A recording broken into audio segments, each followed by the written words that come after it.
What's up guys, Oliver, back again, gonna do another walk around video. Today we're talking about this 02 Indian Power Plus that I built for Born Free 13. I can't believe it's already been 2 years, but yeah, we're gonna get into it and I'll tell you more about the concept and some stuff that I did. The concept of this, let me backtrack a second. The reason this bike even exists, I've always wanted to build a bike with one of these Gilroy motors. I just thought they were cool looking, bottle cap motor. And I had a customer friend of mine who really was interested in buying my Born Free 8 or Born Free 10 bike, the black and gold Doberman bike. And I just don't really want to sell that bike. I want to hold on to it. So I've had this, I said, let me build you a bike that's similar in stance, similar kind of look, but even more practical than that bike. That bike is still a little bit on the showy side, and I wanted this bike to be more of like an everyday rider kind of bike. So that's how this came to be. I mean, I've had this motor for quite a while and it was chilling. So basically started with a motor and just worked from there. And again, loosely based off of the other bike in terms of like stance and kind of the overall look and feel is similar, but a totally different beast. Let me break it down for you for a second. These Gilroy engines, I thought, like a lot of people thought, that they were made by S&S or something like that. They're not. These are completely their own thing, made by Gilroy Indian at the time. They made them for 3 years. You can actually say the first year was the worst, the second year was a little bit better, and the third year was the best of the three. They did inherently have some issues. That's a long story. I can go into that in another video, but we did have issues with this motor, had to actually rebuild the whole thing. But it's 100-inch. I thought maybe it's 4x4, it's not. I wanna say it's 13/16 bore, 4 1/8 or something like that. It looks like an Evo, like a regular Harley Evo engine. The mounts actually are the same as like a regular Evo. Oil filter is where the oil pump normally would be, and the oil pump is where the oil filter housing would normally be on an Evo. Push rods are in the same spot, mounts are the same. The heads are different, like the ports face the other way. So the carb actually sits on the left side of the bike. But yeah, pretty much, takes standard Evo rocker boxes, head bolts are, I think, the same. Charging system, motor mounts, all the same. So I knew that, building something, it would be a little easier that way, having sort of like, it's gonna fit an Evo or shovel or basically any big twin mount. These Power Plus motors came with a little commemorative plate that I guess the VIN number or model number or whatever was in there, stamped Born Free 13, BF13, because that's what it was for. So starting with this frame, first thing you're gonna notice with this is it is rubber mounted. It is essentially like an FXR or bagger mounting system. So there is no seat tube here. Obviously the front motor mounts are rubber mounted. It has a pivot blocks and stuff. What I did was I found a frame that basically had those motor mounts, cut everything else off, and basically built up from there. I wanted this thing to be, like I said, an everyday rider bike, something that you could put miles down on, but also had a real chopper kind of stance. So the customer, I definitely wanted to do a little bit of up and out on the frame, but I didn't want to necessarily, I wanted the look, but I didn't want to raise the frame up too high. I wanted the look of long forks, but I didn't want the whole bike to sit too tall for him. So basically kept the bottom of the frame the same, went up and out on the frame itself, and then went 4 over with a longer damper rod, so like 5 over maybe on the front end. I'm gonna step around here. Let me see, what else did we do here? Yeah, basically got just a real straight line. It is a swing arm frame, but I wanted like a really straight line. And again, it's an Indian motor, so I didn't really wanna like have it look like a Harley frame per se. So I kind of specifically did this country bar this way to sort of mimic the older Power Plus frames from the 20s and 30s versus, like a Harley country bar that goes this way. A little bit of a gooseneck kind of action there. The cool thing is it takes you know, FXR pivot blocks, shovel head rear fender struts. The swing arm was actually, you could call it an FXR swing arm, but it was more for like a Pro Street frame. That's basically the gist of the frame.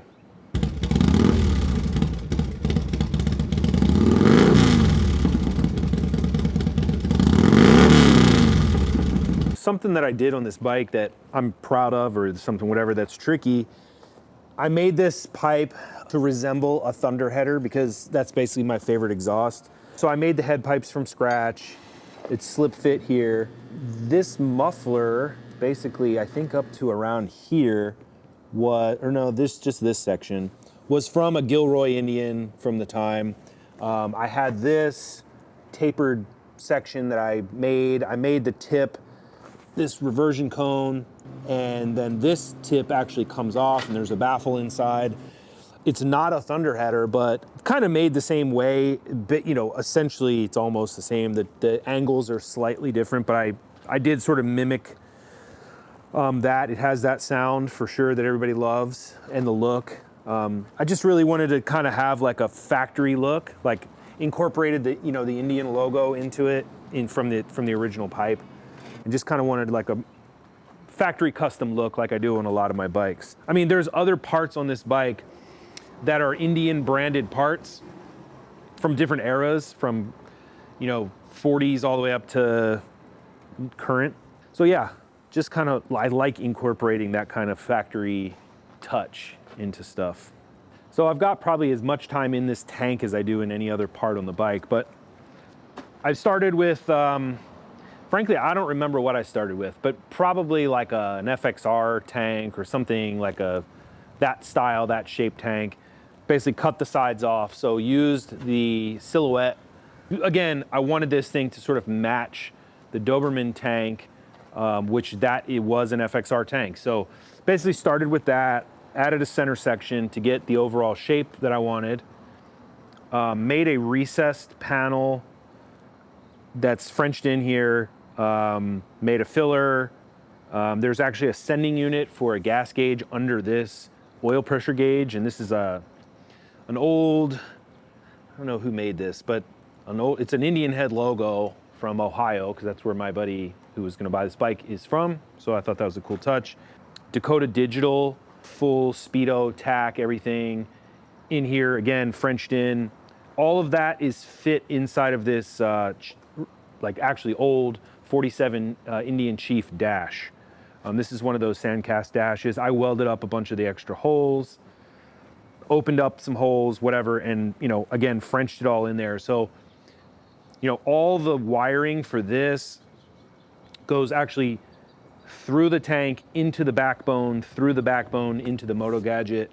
The oil pressure line goes up through the frame, up through the tank, and, you know, shows oil pressure. And again, there is a fuel sending unit under this as well. So I've got quite a bit of time in this.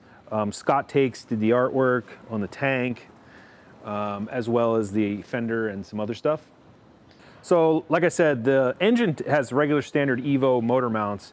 So it's rubber mounted. We're using an FXR transmission case with a 6-speed in there, PM hydraulic cover, I think a Jim's top cover on there.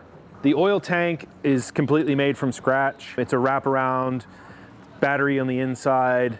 I wanted sort of like, not panhead, but sort of like traditional panhead style outside oil lines.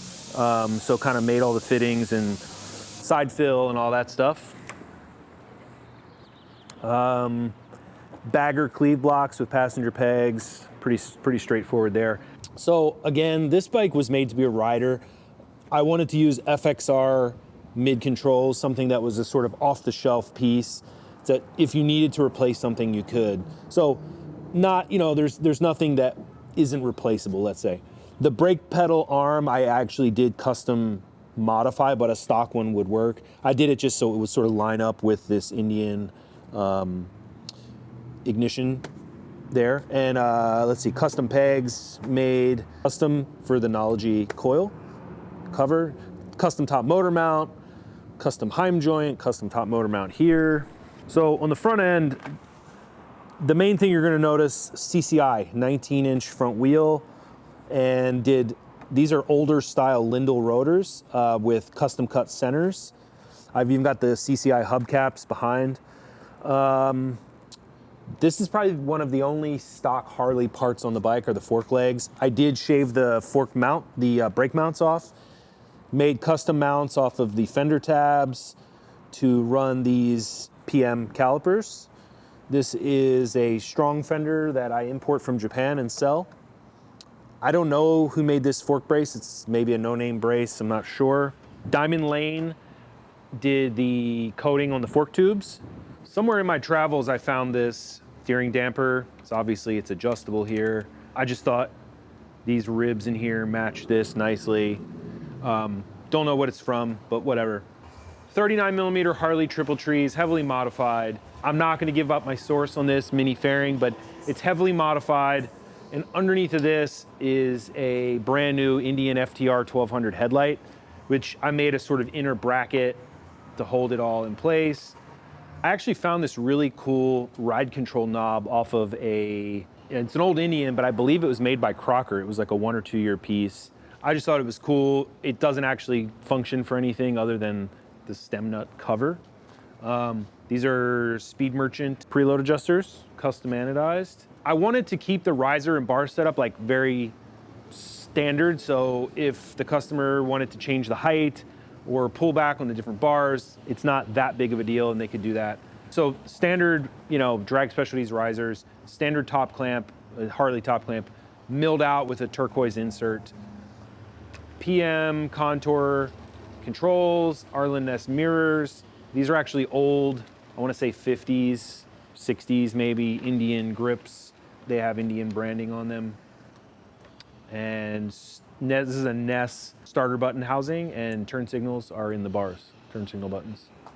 The first obvious thing you'll notice on this side of the bike is the carb. It's a PSI Genesis Big Air carb. It's a billet carburetor. Like traditional Indians, it's on the left side of the bike. I don't have a ton of experience with these carbs. I'm still sort of figuring out the little intricacies of it. But it's pretty cool. Arlen Ness, ball milled, outer primary. Very hard to find. Blacked it out. Cut the derby and the front sprocket cover to match the wheels and rotors.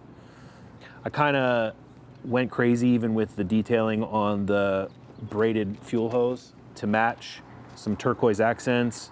Again, made the oil tank. This side has the louvers in it and added the little turquoise accent just to make, the louvers are actually kind of hard to see, so it just makes those pop.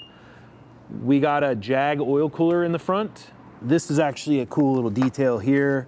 I had this little Indian concho piece, and again, I had Mario, the leather master, sort of build this. Inside this thing is a cool Indian branded caliper lock. So that comes with the bike. And this is all like a one-off piece that we made. The seat is a one-off. It's shaped by me, stitched up by Saddleman. We got real leather and suede here. It's simple, clean. I love it. Feels really nice. Quality shock service did the full kit on the work shocks for me. I even had Diamond Lane do the inner shock rod that's in there. Let's see. The bags are, clearly the bags are a main focus point. So these are Leather Pros bags that we deconstructed. Mario from MB Leathers basically provided me with buffalo leather here. I think this is deer hide or suede. This is deer skin, I believe. So anyway, he provided everything. My other friend, Stay Chill Bill, who's an amazing custom embroidery guy, he did all this. I did the design. He stitched all this up for me, chain stitched. Yeah, these things are really, really, really nice looking. They're Leather Pros, so they come right off. You can see the matching sprocket to match the other stuff. Same thing, rear wheel. So rounding out the back, we have a Lucas style tail light. I had to do some work to get it to fit how I wanted it. The lens actually, I have a little trick that I like to do. I chop them down so it's totally flush and use a flush LED bulb. This is an Arlen Ness license plate cover with integrated turn signals. Just, you know, again, simple, clean, old school mixed with kind of new school. So the rear detail that is kind of a nice touch is these calipers were as found. I found these at swap meets over the years, different places. Both of them probably started this color. The blue anodizing faded down to sort of a turquoise color. Again, I just like the story behind it. So we did the paint to match the calipers here. Again, it just gives the bike a little bit of character, not just off the shelf parts, you know. Even when as far as like on the oil lines, I have a blue and a sort of green. Again, it kind of plays off this whole thing. But yeah, just little touches, and you have a different shock mount position if you want to, but pretty much set up, it's ready to go. So that's it for the walk around on this Gilroy Indian Custom. This is my bike, I own it, so I think you'll probably see it at some more shows in the future. Maybe Sturgis, maybe here, maybe there, East Coast, West Coast, not sure. But yeah, I mean, this is like meant to be a rider. I mean, honestly, I've been so busy with other builds, I really haven't had time to put a ton of miles on this thing. Runs and rides, but still got to do a little bit of carb tuning, and it's pretty much it.